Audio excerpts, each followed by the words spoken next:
Hello friends and welcome to Storytime with Vade. Today we are reading Wellington's Rainy Day. It's written by Canadian author Carolyn Beck and Brooke Kerrigan, who's also a Canadian illustrator.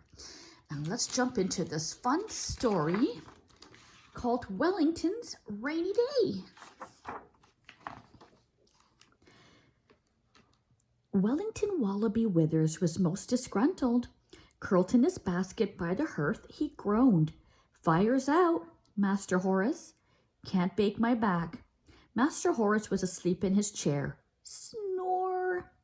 The maddening smell of freshly made meatloaf hung about the house. "But my bowl," Wellington said, "is empty." And oh, how his nose smarted. Honey, that sour sneak of a cat, had swatted him again.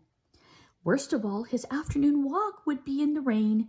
Wellington sighed. He placed his chin upon the edge of his basket. A good knucklebone would cheer things up. The clock clucked. The rain splattered against the window. A fly lazily buzzed by. It circled Master Horace's head twice, then landed on Wellington's nose. Outrageous, Wellington thought. The fly looked at Wellington and washed its hands. Wellington lifted his chin.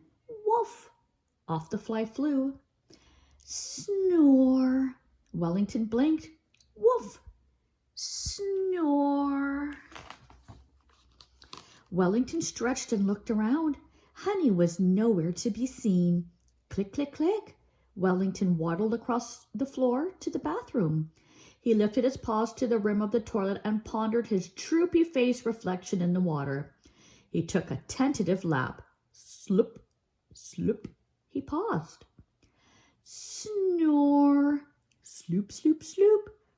Wellington slurped up a long, cool drink. Woof. Snore. Clickety, click, click. Wellington's head headed for the kitchen, his heart a trot. On the table sat the meatloaf. Wellington's knees went soft. His spit went thick. His ruff went up. Woof! Snore! Wellington jumped. He jumped and jumped until his snout touched the pan and it inched forward a teeny-weeny bit. He jumped, jumped, jumped, and he inched the pan to the edge. Nudge! It clattered to the floor. Snore! Wellington gobbled. Wellington swabbled. Wellington ate and ate. Every last gorgeous, every last gorgeous, every last squorgeous bite. Then he licked the pan for the memory, the marvelous memory. Meatloaf. When he was finished, Wellington looked about. Where could he bury the empty pan? There was only one place to dig inside the house.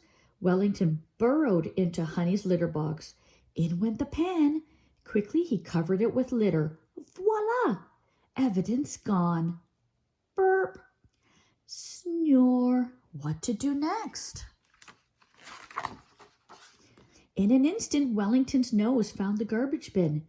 He pressed his snout against its lid. Woof! In he dove. In. Oozy chunks of chili dog, a spludge of crisp chicken supreme, a muckety-guckety casserole, a carton of sour cream. The garbage was a poem. Woof! A juicy swamp of sauerkraut, a greenish curd of cheese. Woof, woof! A slimy slice of pickled trout, a pile of CPPs. Wellington gulped and gobbled and guzzled. He slobbered and slopped and slurped. The only sound in the kitchen was the yickety-yick of the feast in his chops and the purry moans in his throat. In the parlor, snore. Wellington ate until his tummy was so tight he thought it might burst. Then he ate some more. He ate until there was nothing left but the butterfoil. Ah, the butterfoil, he moaned. Welly, said a cold, sour voice. Wellington's tongue stopped mid-lick. You are in trouble, Honey hissed. Her tail switched delightedly. Wellington's tummy gurgled. Trouble, trouble, Honey said. Look at you. Wellington caught a glimpse of himself in the oven door. His chest was caked, his snout sodden. He licked his whiskers. I am going to tell, Honey said. Then Master will yell, Welly, into the bath. Wellington's ears flapped flat. His stomach gurgled louder. Oh, not the bath, Honey said. Soapy, soapy, wet, wet scrub. Welly, welly, rub-a-dub-dub. Wellington burped a big juicy bubble of pickled trout. You will smell like poo, Welly. Shampoo. Wellington burped. He burped. He burped. Bath, Honey hissed for the last time.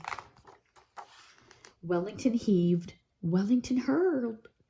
He upchucked, he barfed, he spewed. Meatloaf with gravy, chili and cheese, pineapple, pickles, potatoes and peas, taters of toast, slices of rye, beans and beets, blueberry pie.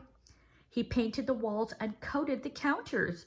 He hosed the ceiling and flooded the floor. He sprayed the windows, the table, the chairs, the fridge, the stove, and Honey too. The kitchen was in darkness. Wellington couldn't see a thing, but he could smell a lot. All those lovely scraps, the hunks and chunks, the curds and clabbers splattered about. And he was empty again, so he started licking, eyes closed, tail wagging. While he was at it, he licked Honey, who for once was speechless. Soon the kitchen was gleaming, except for a few spots on the ceiling and the backs of the counters. Burp! Wellington was full again. It felt good. Welly! Wellington froze. Master was snoring. No more. No more. Welly! Master Horace shuffled into the kitchen, ruffled and blurry-eyed. Wellington glanced toward the table. Come, old chap, Master Horace jingled Wellington's leash. You are overdue for a walk. Let's get your mac and wellies. Wellington sagged with relief. Master Horace had forgotten about the meatloaf. Oh, they ventured into the gray afternoon. Wellington, his master at his side, nuzzled and nosed through the brew of wet smells, dampish musks and rotty seeps, guttery stenches and ditchy reeks. What a day, thought Wellington. What a glorious day. Welly, Master Horace gave him a pat. You are such a good egg. Wellington wagged his tail. When we get back, Master continued, I'll strike up the fire and give you a special treat. A snake of apprehension riffled down Wellington's ruff. Did Master mean the meatloaf? Wellington's trot slowed to a crawl. He lingered at the trunk of the Brown's oak. Fluffy had been by today and Pitu. Let's go home, Welly. Home, where the meatloaf wasn't. You can bake your back and chew on the bone I bought today. Wellington's ear perked. A bone, not the meatloaf. Woof! Home they went. Master pushed the front door open. Wellington, one step ahead, stopped dead in his tracks. Every hair on his body sprang up on its end. On the hall rug sat Honey, snug inside the meatloaf pan, tail a switch, ruff a fluff. Wellington slunk behind Master's legs. My meatloaf? Master's eyes scrunched into a puzzled scowl. Honey puffed in triumph. Wellington slumped to the floor. I am a wretch, he thought, a worthless cur. I have caused the worst thing, my master's hunger. For this I must be punished. Honey, Master said, you thief, you pig, you ate my supper. Wellington blinked. Come, Welly, Master marched toward the kitchen. Let's get that bone. I should feel awful, Wellington thought as he followed Master. But then he remembered all the suppers he had missed because of Honey's trickery. I don't feel awful, Wellington realized as he passed Honey. I feel, he noticed a smudge of peas on her head. Awesome. Woof, woof, slurp. He licked up the peas. Then he whispered words he knew he would never ever whisper again. You're yummy, honey. He leapt away as Honey swiped at his nose. The rain splattered against the window, snug in his basket by the hearth. Paws on his bone, Wellington sighed. He said. The end. I hope you enjoyed today's story, my friends, and I'll see you again next time. See you again.